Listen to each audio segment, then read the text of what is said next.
So yeah, I'm Sam. So to give it some context, I was born in Inverell, grew up in a little place called Leeton in southwestern New South Wales, and then finished off schooling and did a bit of travel and uni and a few other things in Melbourne. And then about 7 years ago, moved to the Sunshine Coast.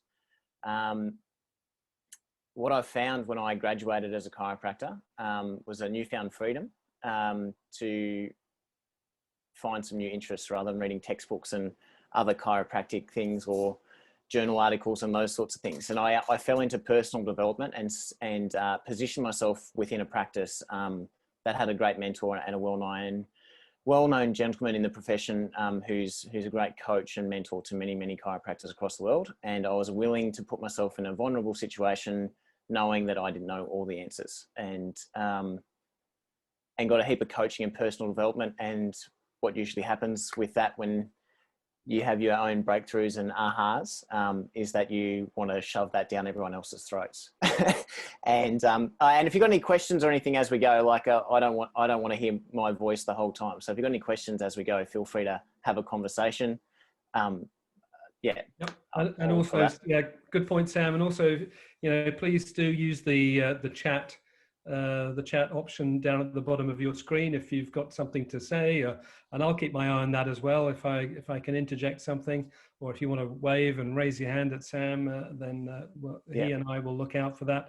We're going to try and keep our microphones on mute until we have something to say. So don't be offended if sometimes your system takes you off mute, and so don't be offended if you find yourself being put on mute by me automatically. It's just that we're trying to minimize those distractions. Thanks, Sam. And no state of origin jokes, because I don't think Queensland are going to go well too well this year either. So leave them till the end. But I found I had a bit of aha and some breakthrough around some mindset stuff, some NLP and all those sorts of coaching things. I got really excited by it. Unfortunately, I found all this stuff. I didn't start playing cricket up here when we moved, but I played a lot of cricket, and I was like, retrospectively, to have some of these skills and knowledge about what's going on between your own two ears, which is probably the most important space in your body, would have been quite good for my cricket career.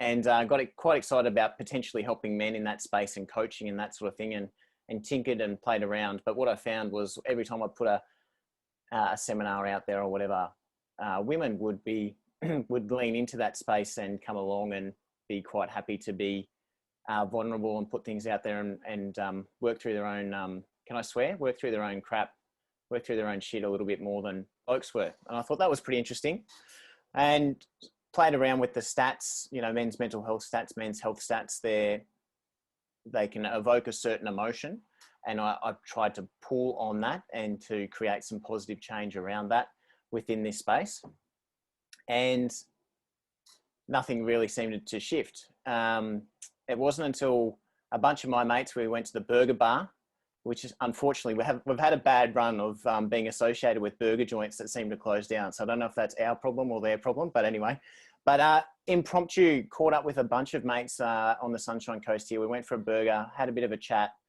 hung out with no hidden agenda or anything like that, just hanging out. And then the coffee shop next door was a whiskey bar at this time as well. So we had one of the best nights. It was one of those sort of impromptu nights where it was good chat, good people, and it was a really good time. I just walked away going, that was really good. And I went, right, there's something to that. So a month later, I just started Bros, Burgers and Brews.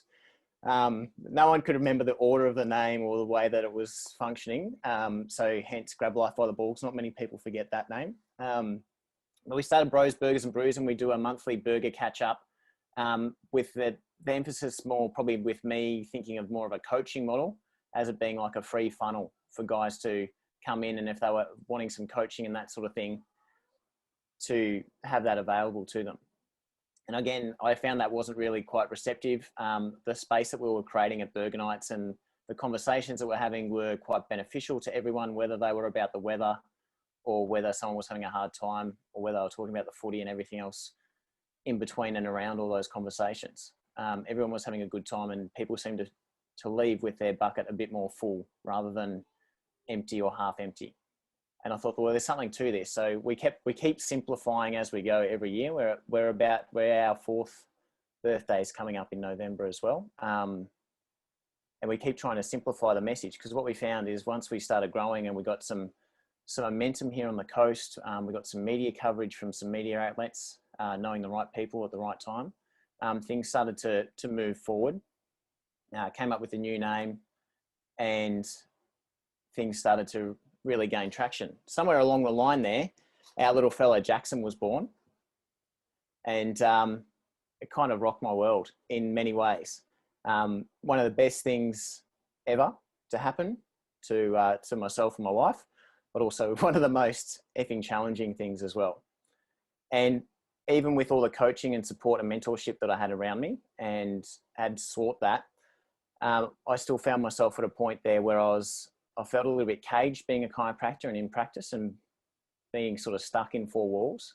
I felt a little bit overwhelmed of the financial burden potentially of having a child, but that was also the conditioning of thinking the white picket fence and the big four-wheel drive and the overseas holidays. Well, the holidays around Queensland now for us and all those sorts of things. This pressure, this conditioning came in from somewhere, and I got a bit down in the dumps, and the questions sprung to mind as to what would Jacko's life be like without a dad?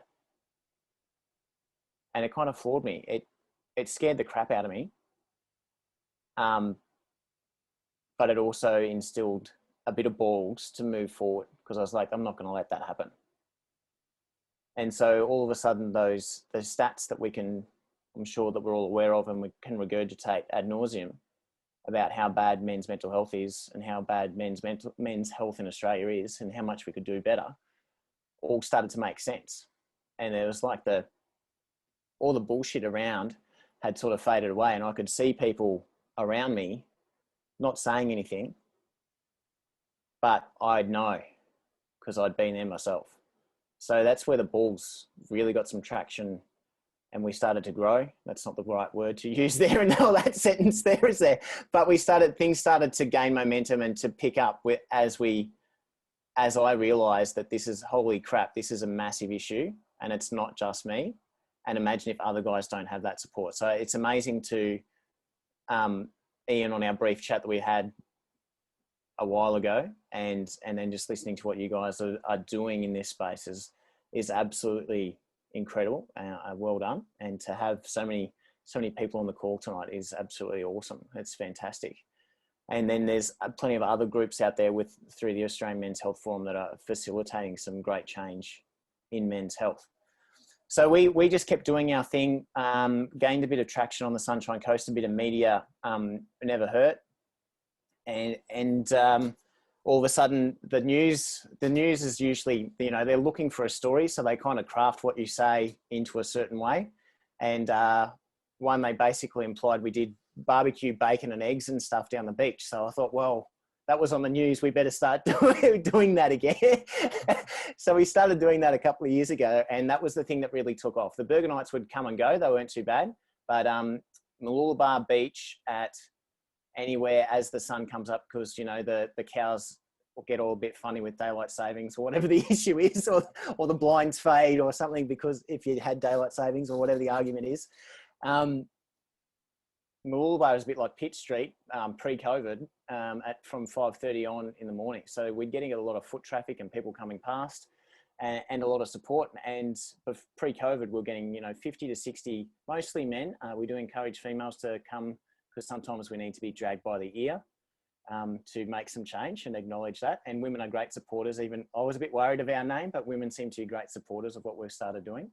And we would get 50 or 60 people through having bacon and eggs. It's obviously a little bit challenging with COVID and everything at the moment. Has sort of changed things. But so men had some contacts through the chiro world and had a chat with a couple of guys, and they were keen to have us host us down in Newcastle around 18 months ago, so early 2019, and then came back and was privileged to share a stage with Professor John McDonald from the University of Western Sydney. And we started Grab Life by the Balls Newcastle around Men's Health Week in 2019. And then between then and pre-COVID, we had about, I think our last count was sort of 13 locations across Australia, just having laid back catch-ups. The idea is that they're laid back and open, and I'll get to that as well. But then during COVID, it was obviously quite challenging, and some guys have had I think it's brought up a lot of people's, it's challenged a lot of people in many different ways. And so we're just sort of regaining things, and I'm growing and evolving and learning to manage and create expectations and things like that. So I'm having my own managerial evolution as well as things grow and evolve. But the essence of it is that it's centered around mateship. And what we'd find guys would move to the Sunshine Coast and they didn't know anyone. They'd come along to our barbecue, and all of a sudden those guys were having coffee or going for a run or down the beach at other times during the week.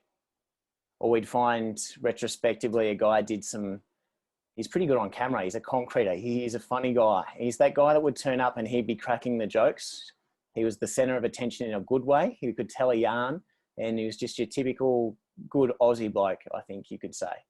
And it wasn't until sort of New Year's Day that he shared a live video on Facebook to our page of how he'd been diagnosed with cancer, that his wife had been diagnosed with something quite severe at the same time. And that basically when he came along, not that you would have known it, his bucket was pretty empty. And he doesn't say, it's what he doesn't say that kind of scares you as to where he got to.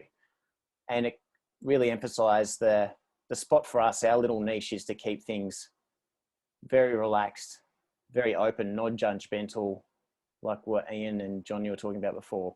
Just a space for guys to be themselves without any nagging, without any pretense, or without any upsell or anything else. Obviously with some moral boundaries and legal boundaries, but basically come along and be yourself. And what we've found is the less we do, the better the result. The less we push, the less we nag or whatever we do.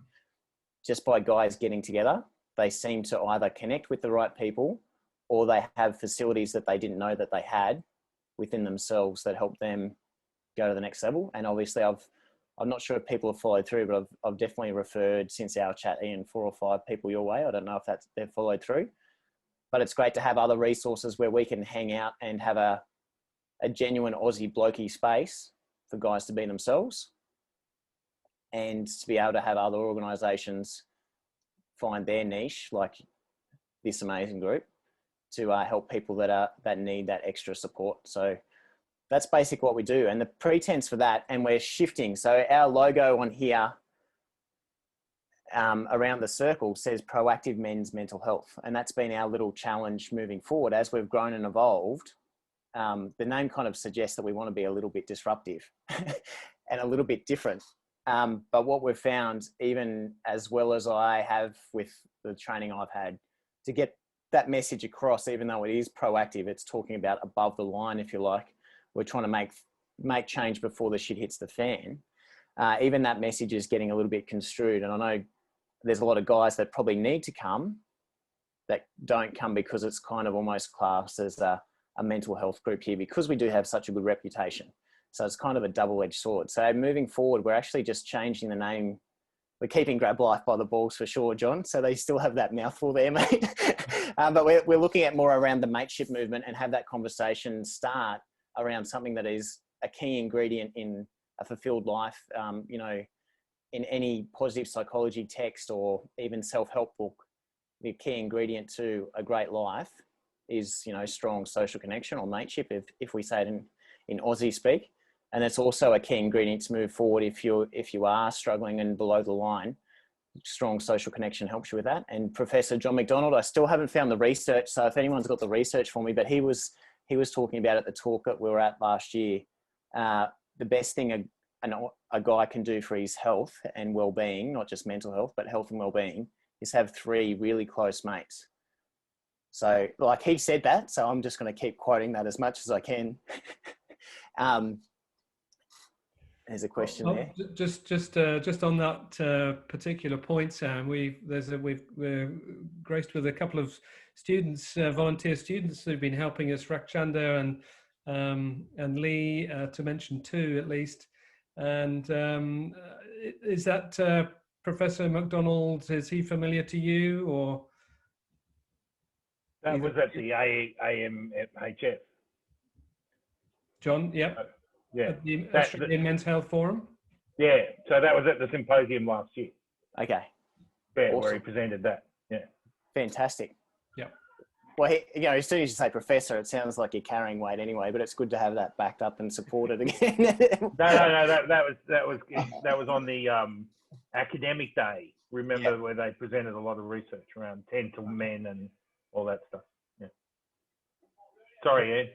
That's great. Sorry, Sam, back to you. Is that Ian's got something there, I think. Yep. A couple of comments in a question, and Don's got a great question in the chat as well. So we're talking about professors, and I'm not a professor. I'm pretty well much uneducated, but to me, the biggest challenges we've got now isn't a lack of intellect. It's not a lack of qualifications. It's just a lack of love and caring. And I think, Sam, what you've done is set up is brilliant. Anything that helps get people together in a non-threatening, friendly environment, demonstrating love, I think is the way to go. Also, we've had the same experience that the role of women is, we're going through some website analysis this afternoon, and interestingly, more women look at our website than men.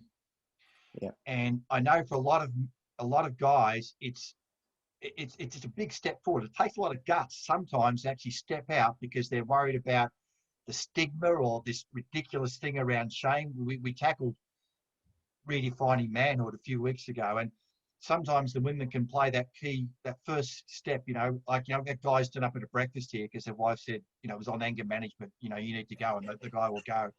So I just want to shout out to the women and the role they can play in the men's lives. And I think they should encourage it. And my question was going to be around, saying to Don, is there some structure? So you just turn up. A lot of guys are on their own. They're like, I'm quite shy, particularly before I find it hard to get, you said the less you try and make it happen, the more it happens. So these bunch of guys just get together and then they'll just start opening up to each other. I thought a lot of guys would be nervous in a group environment if they're sharing some hard stuff. There is no driven conversation. So, and this might answer a couple of the questions that are popping up. There is no sort of driven conversation. So there are most of the guys that do come along with the guidelines, exceptions or suggestions for participants. There isn't anything, but most of the guys that you would potentially worry about or need to keep an eye on are usually seeing professional help already. And they've either been encouraged to come along or that they've come and found us. And I've got confused. What was your question again? I'm trying to read. I'm very typical male. I can only do one thing at a time. So I'll answer these ones online. I'll get back to yours, Ian. Sam, it was interesting. It was interesting. You said, so the question was around structure and is there an agenda, blah, blah, blah. But you said it's very open. And you said also, and that's what enables people to relax, because there isn't a real agenda apart from getting together and having that social connection and that level of support that people know is there. And there's a listening ear if people need it, but otherwise it's shooting the breeze and whatever. And you said the less we do, the better the result. Now, just explain that for us. Well, I think it's like the paradox of change, isn't it? The more that you try and I referenced, there was like a domestic violence ad sponsored by the Queensland government. I think it was a Queensland government one, not an Australian one. I understood the point it was trying to get across, and I think that point needed to get across. But the way that they did it was in a disempowering fashion. It was a nagging sense of belittling you to make change. You're the little boy and we're going to smack you around unless you behave in the way that you're expected.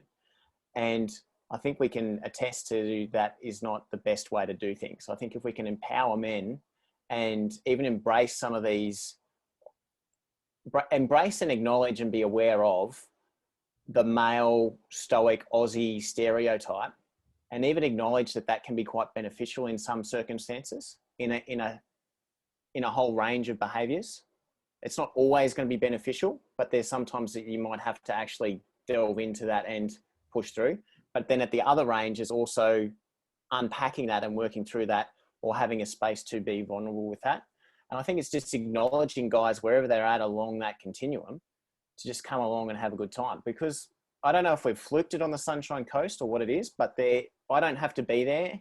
I probably do need to be there a little bit more than I have been of late, but there seems to be a nice camaraderie that guys will introduce themselves to the new guy. And I don't have to go around and chaperone anyone or anything like that. Guys will instigate these conversations with the newer guys. And once you've done it once, it's the hard part, like Ian, you're mentioning, that first time is probably the worst one, but it seems to be the guys that are already there are instigating this. They love coming along. Like there's a guy that I look after actually met him through my role as a chiropractor and suggested that he come along, and he missed it a fortnight ago. And he was like, I was spewing. I was that excited that I couldn't get to sleep. And so I didn't make it because I didn't have enough sleep. Like, I was like, what? That just blows me away. Right. That's like waiting. That's like staying up waiting for Santa Claus. Well, so, and he's the biker guy, you know, like he's got the leathers and all these sorts of things, but he's keen as to get down there and get back into it. Yeah. Most of our demographic at the moment is similar to this demographic in here, I'd say.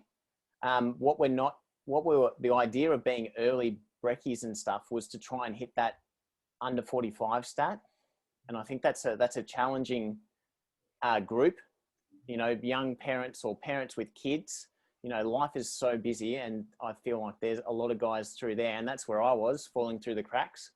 And I feel a lot of my mates around me could be doing the same thing using the situational distress stat that I still believe that's up to date. The last time I checked is that 52% of male suicides potentially in Australia, I think it was a Queensland study, the actual major cause was situational distress, so massive life stress, compared to 48% being anxiety, depression, or suicidality. So I liken that to the beaches just here.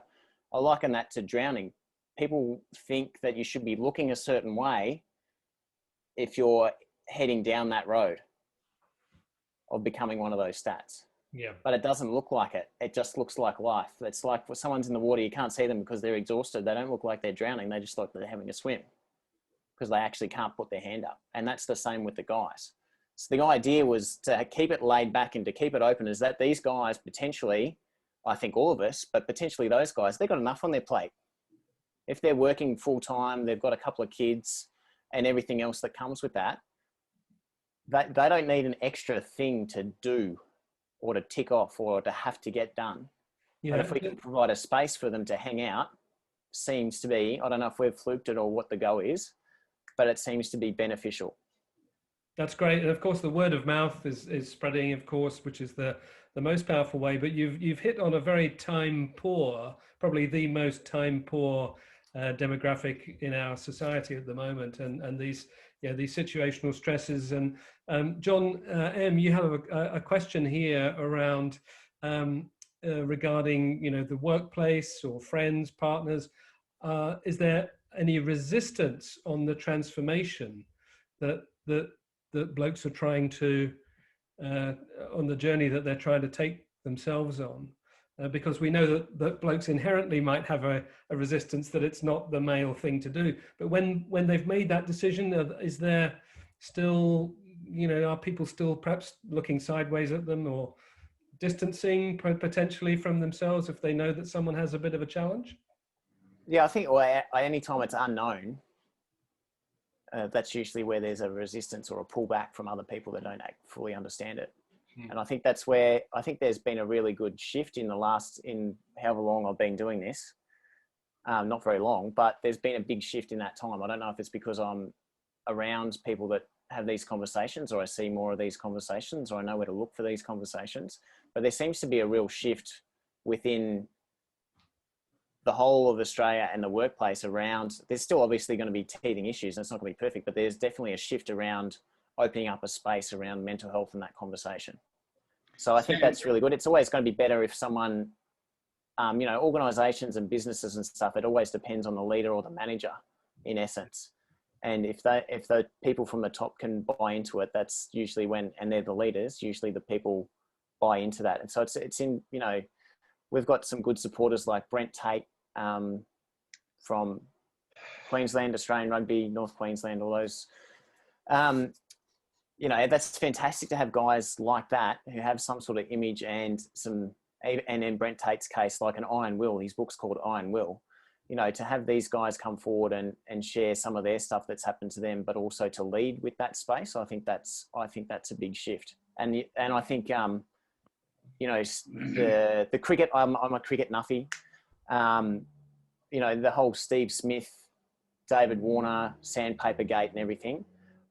I think Steve Smith, you know, even him just crying when it all came out, I think that was massive. Like, he got torn to shreds by certain parts of the media that's their easy play, to put people into fear and to have those conversations. But for him to actually cry and let it all out, but then to also go and hang out with Gus Worland and do his and help out with Gotcha for Life, and then come back even better, you know, I think that speaks volumes. And I don't think that journey, in my opinion, should be more celebrated, of, you know, rock bottom and coming back up. And, you know, and he copped it, because you can have a conversation around leadership there, but he didn't do anything. He was guilty because he was associated with. And he conducted himself amazingly well. And it was a great example of how our biggest challenges can lead to our biggest triumphs. Yeah, it was interesting. I think we all actually had similar experiences in that having younger kids, you brings families together. You get to know some families, some stick, some don't, and sometimes you do some sport. When you're younger, you do more physical stuff, and as you get older, it's like, yeah, you got to find something different. But you know, there could be a core group of people that you have some decent conversations. But I think what we all kind of concluded or agreed that it's really hard to get more meaningful conversations. So to get, you know, I don't think any of us really talked about football and shit. Sorry, bringing up a previous speaker that we had.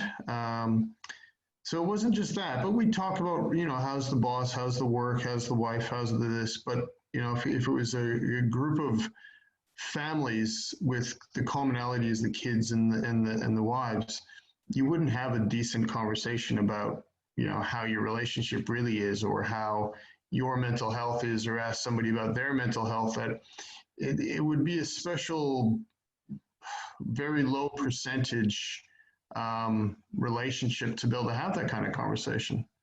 And you know, I think it takes some balls to try to go there, and it may run flat, but maybe you'll break in. But that was the gist. I think we all kind of had that dancing around, you know, really important stuff that we just didn't really break through very easily. Yeah, thank you very much, Ted. That's a really interesting point. Sam, you presumably must observe these kind of interactions often in the meetings that you have, particularly the barbecues and the get-togethers. I was waiting for the actual question. Did you want me just to continue on? Sorry, mate. I'll pick up on those. Yeah, I mean, there's this kind of nervousness about this underlying. I think reason. It's like any relationship. I think, you know, you got to do a bit of dating sometimes. You just can't go straight for the gold, so to speak. It takes a bit of time to build that rapport and to have these conversations. And I think it can be a little bit challenging for, like, if there's we're not a men's, well, I suppose we're not a men's circle or anything like that. We're not facilitating a space for all those deep conversations. We're just facilitating the space for those guys to get together. You know, if you know, there's a context, I think it takes time, and, you know, we're all have plenty of stuff on.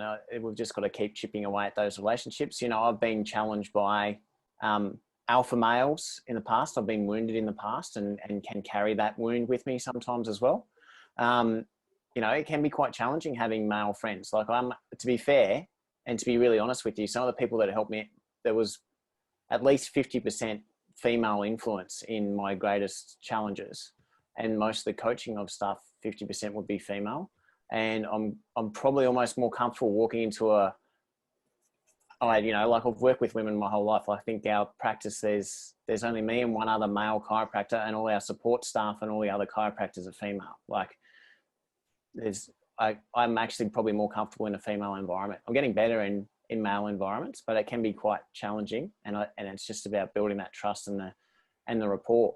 And then for me, it's like, well, there's a lot of making sure I'm not dragging any of my past crap and labeling the current situation as to what I've perceived in the past. So it's not easy, but I think it takes, like with most things, it just takes time.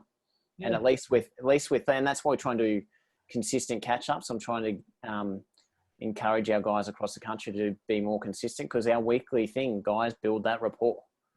And what they may not have the conversation there, they might have the conversation after everyone's left, or that sort of thing. Or usually when I'm there and I have to watch my mental health, is that they all come to me at the end, you know, so it's quite challenging. But turning up and just working on dating rather than going for gold over time can start to get there.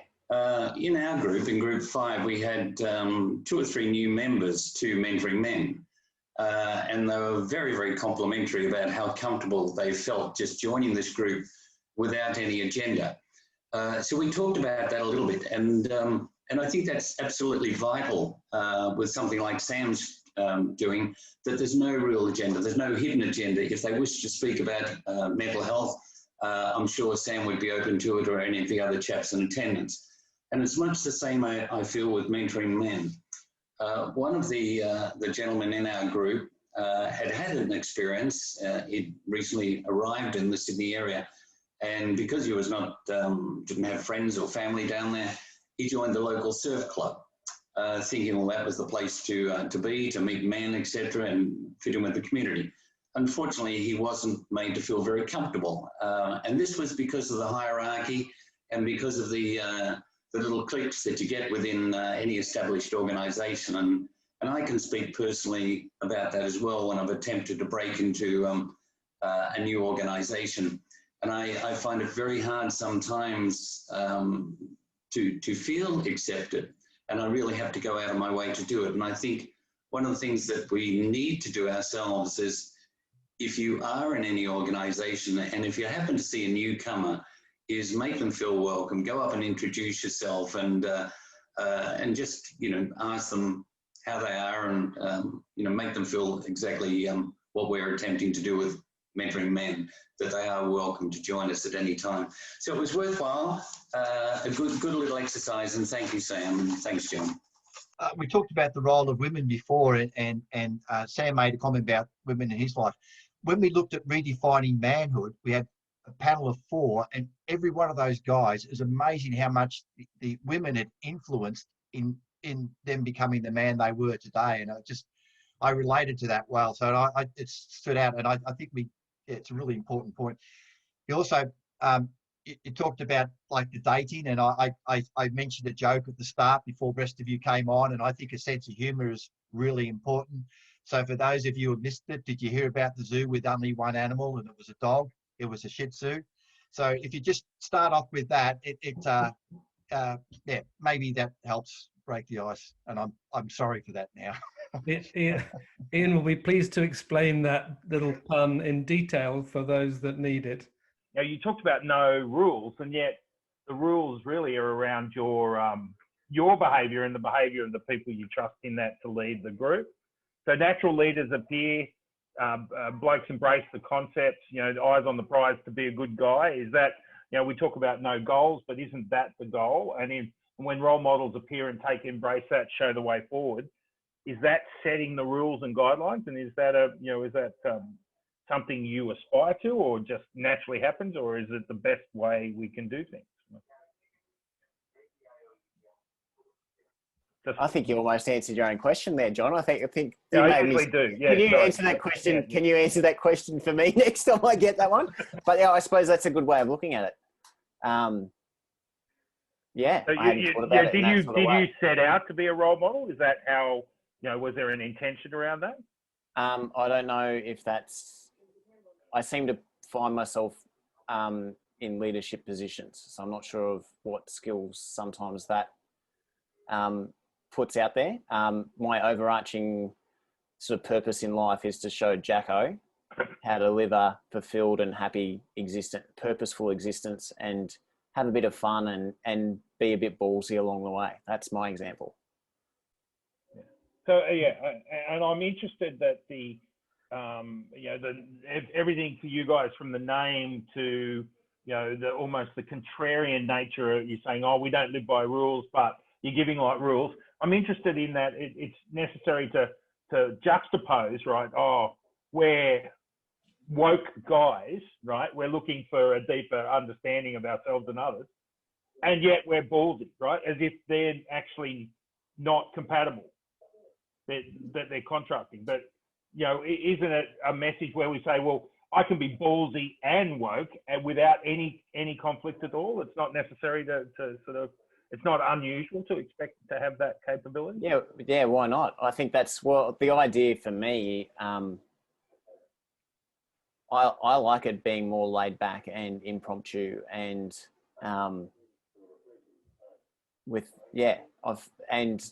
to use I'm sure there's a better word for it, but not to be too wanky about the space that we create. There's not a lot. I suppose we separate our ways now because I have to be wanky, right? But like there's an element of that there can be sort of a certain elements around ritual, and that's just a different group. I'm not saying that that's wrong. I'm just saying there's different rituals around different groups and how they meet.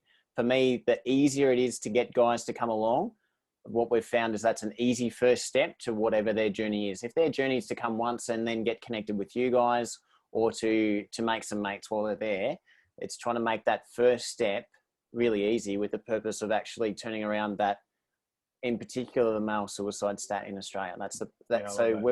We keep evolving to make it try and easier and simplify it to get more and more guys there, and whether they know it's good for them or not doesn't really matter. But if they get there, they seem to get some sort of benefit. Having community and having these sorts of things, I think that's where the groundswell of change is going to be, along with what they do and creating research and that sort of stuff. But the grassroots thing is where it needs to start, and that's where the change actually happens, is on the ground. Actually to go, well, what is mateship for you? And so if it's hanging out with your wife and going for a walk, like, just remember that, to do that, because it's really good for you, or whatever it is for, other cultures are great at catching up and getting together. And maybe it is us Caucasians that are the ones that are missing the point and being stuck in sort of Western society. And we're not using some of that cultural ritual and stuff that we could learn from other cultures implemented. But it is basically white guys getting together at the moment, but we'd love to change that. But most of the people that have reached out to do that are, again, white and probably living in white areas. Does this group, or most of the members of this group, are they associated with or believe in the great architect of the universe?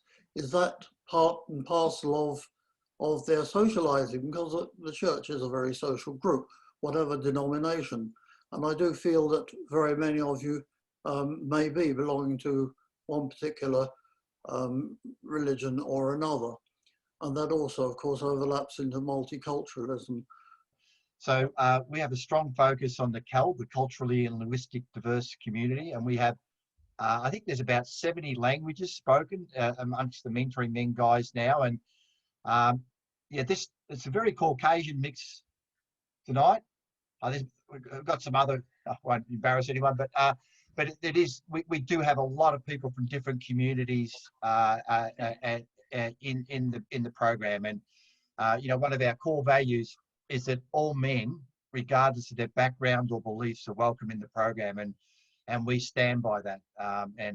So things like you mentioned, religion or the language they speak or whatever abilities or disabilities they've got, don't come into it. Yeah, Sam, you were talking about your breakfast group. I'm wondering whether that could be accessing the multicultural group. So instead of having bacon and eggs, have a particular breakfast from a particular culture and invite members of that culture to come along and join. Might be a way of mixing it up, getting people along. Sounds great. Yep. Bit of lateral thinking. That's fantastic. Good But idea. you haven't patented that or anything? No, Good. I'm happy Thank to you.